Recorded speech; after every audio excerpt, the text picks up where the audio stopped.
విచారణ, తారక విచారణ, అమనస్క విచారణ అని 3 విచారణలు. 3 प्रकार की विचार पद्धतियां हैं, सांख्य, तारक और अमनस्क. ఈ సాంఖ్యం అనేటువంటిది నేనెవరు అనేటువంటి విషయాన్ని చక్కగా గుర్తించి తాను నిర్ణయం చేసుకునేటువంటిది ఈ యొక్క సాంఖ్యం. सांख्य दर्शन में यह विचार किया जाता है कि मैं कौन हूँ और अंततः चिंतन करते हुए बुद्धि एक निर्णय पर पहुंच जाती है. यह सांख्य दर्शन है. ఇక తారకం అనగా ఏమిటి? ఈ నేను ఇది ఎక్కడి నుంచి వచ్చింది, ఎక్కడ ప్రారంభమైంది, దీని మూల స్థానం ఏమిటి అనేటువంటి మూలాధారమైనటువంటి యొక్క స్థానమును విచారణ చేయటమే తారకము అన్నారు. तारक विचार पद्धति में इस प्रश्न पर चिंतन किया जाता है कि यह सब कहाँ से आया है, इस सब का प्रारंभ कहाँ से हुआ है, इसका अंत कहाँ है. और जब चिंतन करते हुए तुम इस सब के मूल आधार का सार समझ लेते हो तो वही तारक विचार पद्धति है. ఇప్పుడు మనము 3 రకమైనటువంటి ప్రశ్నలు వేసుకుంటాం.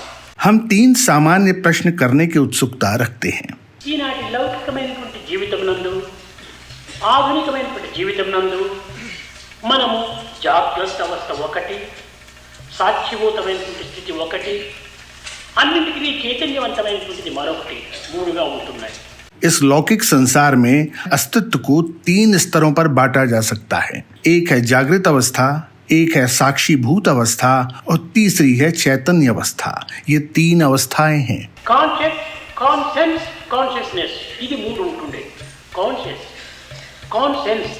కాన్షియస్నెస్ ఈ 3. इस प्रकार से 3 अवस्थाएं हैं, चेतना, विवेक और चैतन्य. కనుక ఇప్పుడు జాగ్రత్తగా ఉండేటువంటి కాన్షియస్. यदि तुम जागृत हो तो इसका अर्थ है चेतना. ఇది కాన్షియస్ అదే సాక్షిభూతగా ఉంటుంది.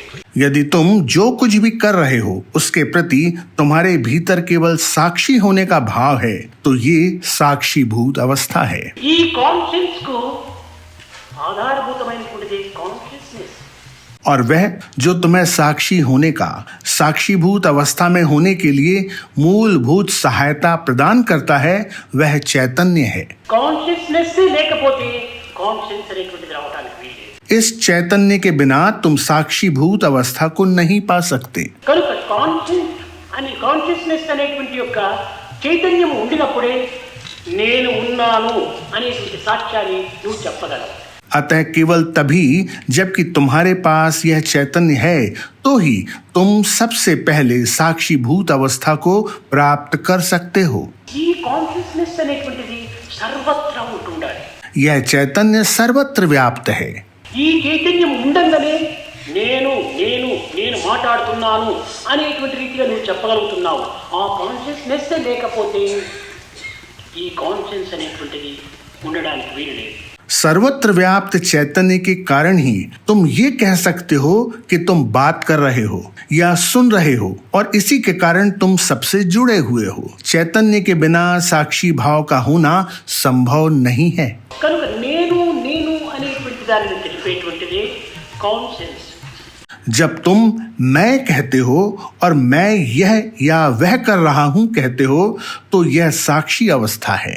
ఇది ఎక్కడ నుంచి ఈ నేను అనేటువంటిది బయలుదేరింది ఆధారమైన చైతన్య తత్వమే కాన్షియస్నెస్. यह मैं जहां से प्रारंभ हुआ है उसका आधार तत्व चैतन्य है. ఆ కాన్షియస్నెస్ అనేటువంటిది ఇది ఒక విధమైనటువంటి తారకం.